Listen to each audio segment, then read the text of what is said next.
You might not think you're interested in an electric vehicle, but in reality, you are interested in an electric vehicle, whether you know it or not.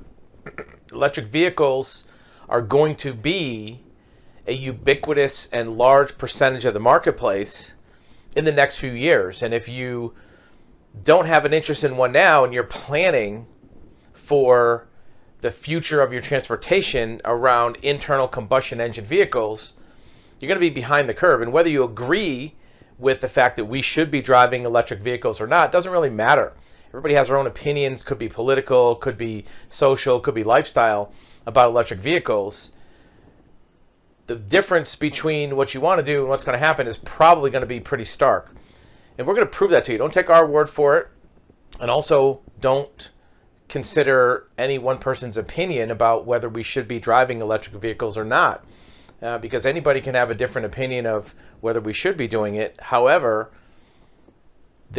is a huge volume of data which points in the direction that electric vehicles are going to be here. Right now, electric vehicles represent 1% of all the vehicles on the road. 1%.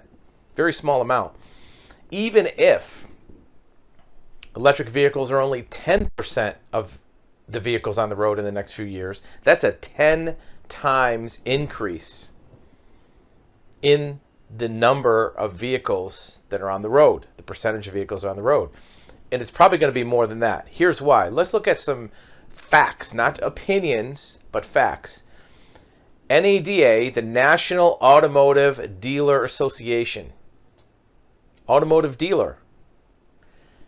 Their dealers go all in on electrics. So NADA, which is the organization, the trade group for automotive dealerships, is all in on electric. What does that mean, all in? Well, what they're doing is they're putting electric vehicle charging stations in front of the dealerships, front and center.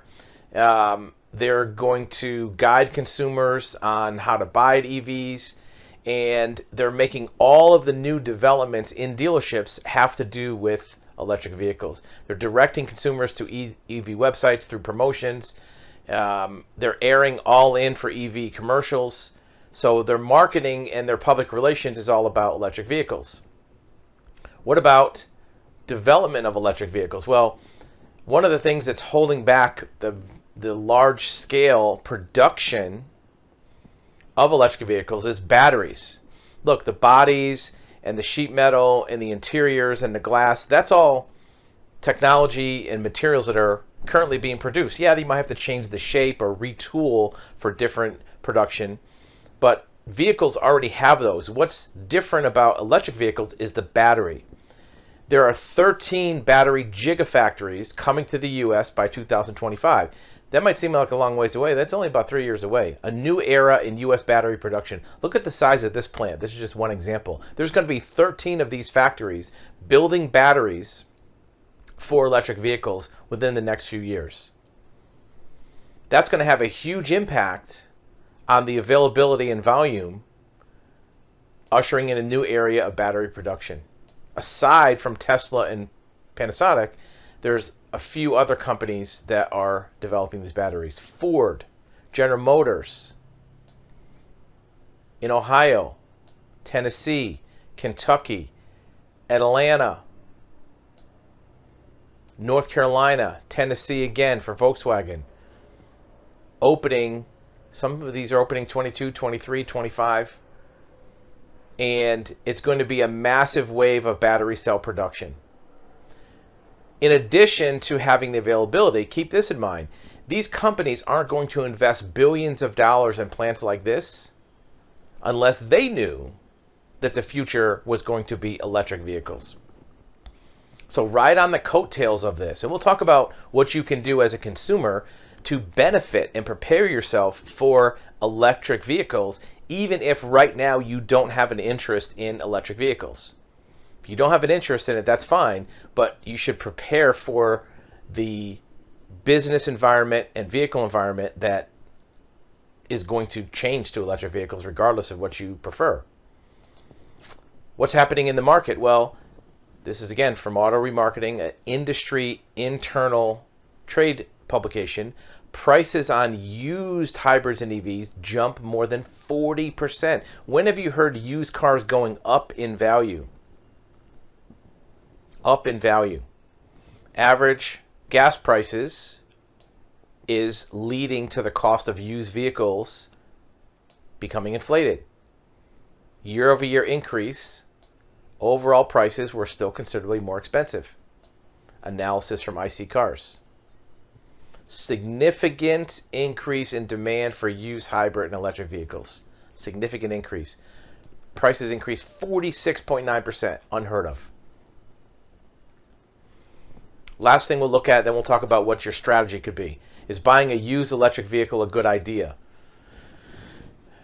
It talks about tax benefits. Tax benefits typically are steered towards new electric vehicles. However, there are some perks on used electric vehicles. Some states have specific rebates. The federal government will probably come out with one. More importantly, your utility in your jurisdiction will probably have some perks for upgrading your charging system. So, how can you take advantage of the fact that electric vehicles are going to be the thing? If you believe that to be the case, and again, this is just some data and some evidence. You can have your own, form your own opinion about whether or not it's going to be the case. But presuming, let's assume for the sake of argument, that electric vehicles, EVs, are going to be the wave of the future, and most vehicles on the road are going to be the wave of the future. How can you prepare for that? How can you benefit from it? Well, first, look at if that's the case and you do want an electric vehicle, what should you do about it right now? Should you buy an electric vehicle today as opposed to a gas vehicle? What if you're in the market for a vehicle and you're looking to replace a car that you already have? I'm not sure if you should go electric, hybrid, or gas. Well, if the wave of the future is electric, and you buy an electric right now, even if an EV 3 years from now will be considerably better than what you buy today, still doesn't matter. Buy an electric vehicle today. Because when you go to sell or trade in that vehicle in 3 years, if the market is already increasing for used vehicles 46%, then in 3 years, an electric vehicle is still going to be better off than a gas vehicle. If everything's shifting away from gas, 3 years from now, if you purchased a 2022 gasoline vehicle, it's probably going to be less desirable in the market than an electric vehicle would be. Even if there's huge developments and improvements in electric vehicles, an electric vehicle from 2022 is still going to be better than a gas in terms of the future market. Again, assuming that electric vehicles take off, which that's the point of this conversation, is we're assuming that. What if you're not currently in the market for a vehicle and you have a gas vehicle? Should you switch to electric right now? Well, that's a little more of a gray area. If you wouldn't be buying a vehicle anyway, then maybe stick with what you have a little longer, but maybe accelerate your thought process, because your gas vehicle might be worth more now than it's ever going to be. Think about how much gasoline vehicles have gone up in value, used cars, in the last 2 or 3 years. Huge increases. Some of them are worth more than what they sold for new. You might be able to get more for the car now than you ever could.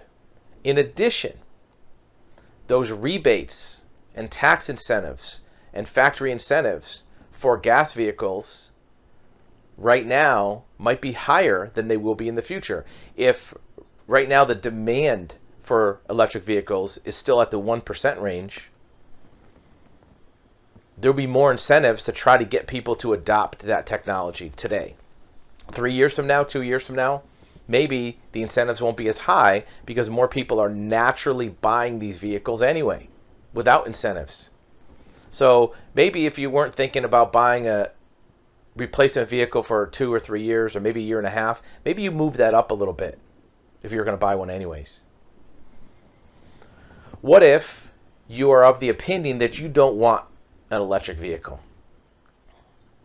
You hate electric vehicles. You just want a gasoline-powered old-school vehicle. That's fine. What do you do at that point? Well, maybe you look at And maybe it's for a particular reason. Maybe electric vehicles won't serve the purpose you need to serve. Maybe you need to drive long ranges without stopping. Maybe you need to pull higher capacity. Well, then maybe what you should do is purchase a vehicle that you're going to be able to keep for a long time, that's a gas vehicle that meets your needs, but pick one that you'll be able to repair. One of the things that has already happened, it's been happening behind the scenes for the last 3 or 4 years, there has been no new development of gasoline technology vehicles at most of the manufacturers. They haven't come out with any new technology for vehicles. Maybe some new vehicles, but built on old technology. No new engines, no new transmissions, no new drivetrains. Because they know they're switching over to electric, so why spend hundreds of millions retooling? So if that being the case, find a technology, find a vehicle that has very common mechanical parts, a common engine, an engine that's used in all kind of different vehicles, gasoline engine, so that the repairs, parts, technology, knowledge of fixing these vehicles is going to be available to you over the next 5 to 10 years. Example, you want to buy a truck because you need something to pull a horse trailer. Buy a truck with an engine that everybody knows how to work on, that there's going to be parts for a long time. Maybe a truck that has an engine that's used in commercial vehicles that they can't switch over to electric.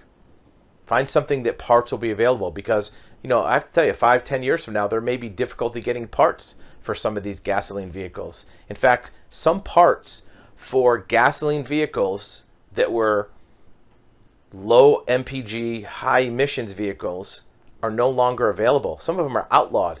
In California, there are some types of heavy duty trucks that you can't even register in California anymore, which means there's no mechanics for them, there's no parts for them. So if you're going to buy a gas vehicle that you want to use for a long time and ride out, you know, your use beyond when electric vehicles are on the road, buy something that's very common. A Chevy V8, a Ford Inline 6 if it's an older one. Something that you know parts and materials will more likely be available for.